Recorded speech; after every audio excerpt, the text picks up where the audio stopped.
Hi there, Natalie with you today with a new process video, and this time I want to give you an idea to create a quick, colorful and super fun idea for your memory keeping using the Festive Cluster Die Set. So meet you in a bit.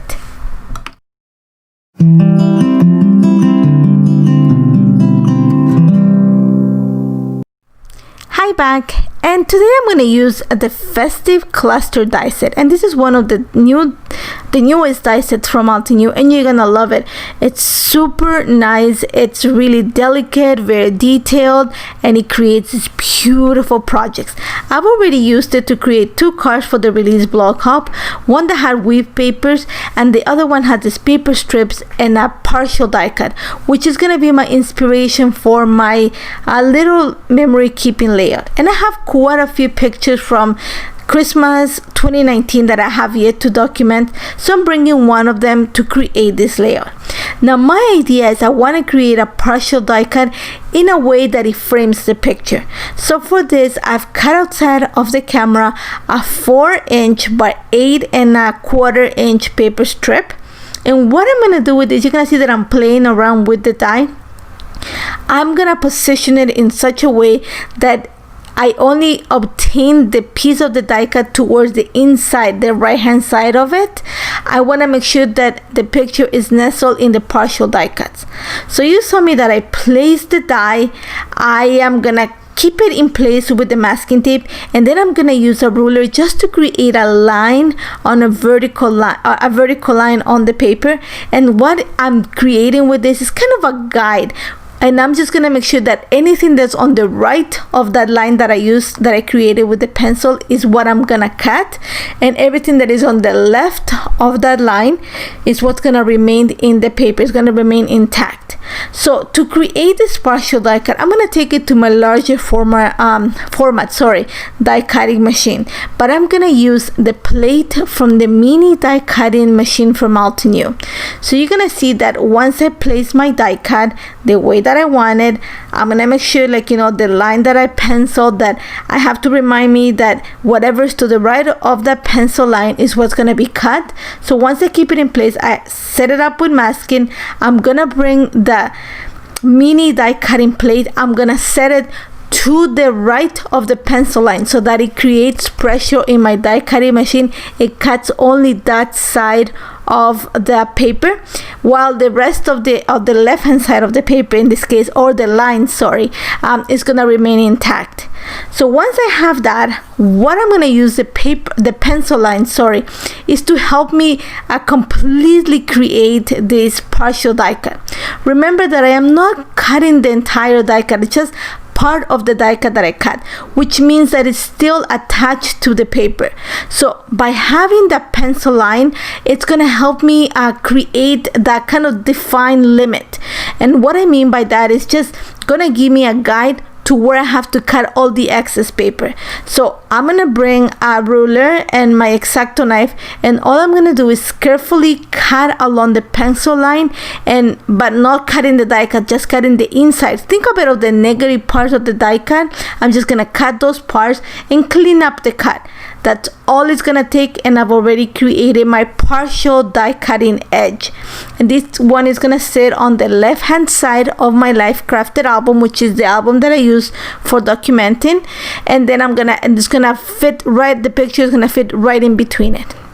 So that's all it takes to create a partial die cut. You can apply this onto a card making technique. You can apply this into your memory keeping, into a larger format. The possibilities are immense. So now, like I said before, I am gonna recreate the card, but in more of a memory keeping format. And I don't know about you, I love festive colors. I'm not a traditional person when it comes to colors for a Christmas tree, but let me know. I mean, if you love traditional colors, you know, red and green and creams, go ahead, leave me a note. I would love to know.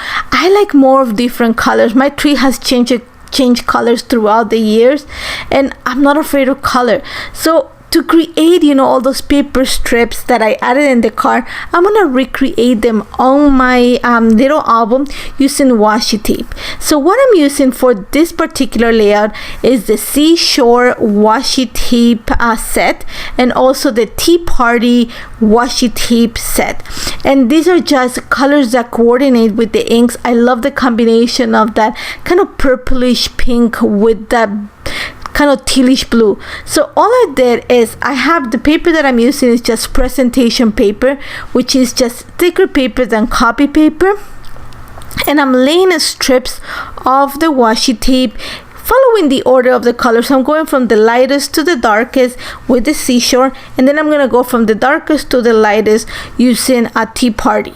I'm going to make sure that when I lay the washi tape on top of the paper, I leave a bit of the washi tape on the sides, and that's just going to help me create that crisp edge, because I'm going to kind of fold the extra washi tape to the back of the paper, and then I'm gonna use that tool that comes with the Altenew decals. It's kind of a burnishing tool. I'm just gonna use that just to create that crisp edge. After that, I'm just gonna cut any extra pieces, because remember, I need to glue these to the previous layout, to the back of the previous layout.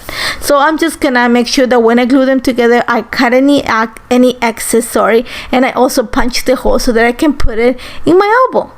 Once that is ready, I'm gonna go ahead and glue that die cut that partial die cut edge that I created on the left hand side of the page. I'm just gonna move it. I'm gonna say around 1/2 inch towards the outside of the page, just because I don't want to have that much white space. I want all the color to show, and that it's gonna give me space to bring more of the festive cluster die cut into the page. You're gonna see in a bit. So once I have that, like I said, the beauty of creating your partial die cut is that you can actually kind of make it fit to your picture, which is what I did. I just placed the picture so I knew exactly how I can locate the die cut so that the picture will nestle in between the partial die cuts. So what I'm going to do now for the other side of my layout is I'm going to repeat the paper strips, in this case the washi strips, and I'm using a 2.5 inch strip for this. Now what I'm going to do outside of the camera is I'm actually gonna go ahead and die cut the Festive Cluster Die Set. I'm gonna create two more die cuts. I'm gonna cut twice from white cardstock, the big die cut, and just once from white cardstock, the smaller cluster. Now the smaller cluster is gonna be part of the decoration, but the larger one, because I cut two, I'm gonna stack them together, kind of create a sturdier die cut that's gonna serve as part of my title and also as decoration. So all I'm doing right now is that extra strip of paper that I created with the washi tapes, I'm gonna trim around 1/2 inch out of it, and I'm gonna use that to extend the look of the page that has the picture of my little doggy. I'm just gonna add that half an inch strip, just kind of make it look like it's a longer page, and then I'm gonna glue the other the leftover piece, in this case, to the right hand side of my layout. Here you're gonna see that I'm actually gonna, those two die cuts that I created with the larger with the larger die, my apologies on that, I'm gonna glue them together, kind of stack them to create a more of a sturdier die cut, and then the smaller one, I'm just gonna glue it straight onto the right of the picture, and that's gonna be my decoration. I think that there's a lot already going in the colors in the background. I don't want to add much of a decoration. I really love the picture of our baby, so I think that by adding the extra die cut is just gonna do a lot of the work. And remember, when you are doing a scrapbook layout or memory keeping, even cards, you're also thinking about a visual triangle, and that's just kind of repetition, putting or placing elements in your layout in 3 different spots so that they create a triangle and bring the focus or your eye towards the focus of the layout, which in this case is going to be the picture. So by me placing the 3 kind of partial florets on the picture, it just kind of framing the picture of my baby, and then I'm just going to kind of follow the extent of the floret that I have on the picture on the right of it. I'm gonna tie it together to the big one that I created at the bottom by kind of with the title, by kind of extending the top one. It just kind of runs into the page, and then I'm gonna add my title, and then I'm gonna add the large cluster. Kind of forms a diagonal line, so it kind of flows the page together. After that, the sentiment that's gonna become the title, it actually comes from the Festive Florets stamp set. After that, I'm just gonna add a few pops of sequin and some shine. I'm using the antique gold sequin and also the satin white sequin. That is all it took. This was super simple, really fast to put together, and I love how this turned out. As always, if you have any questions, don't hesitate to contact me. Remember to check the blog for more ideas on how to use the Festive Cluster in your projects. Thank you so much for joining me. Take care. Hello crafters, Jen here.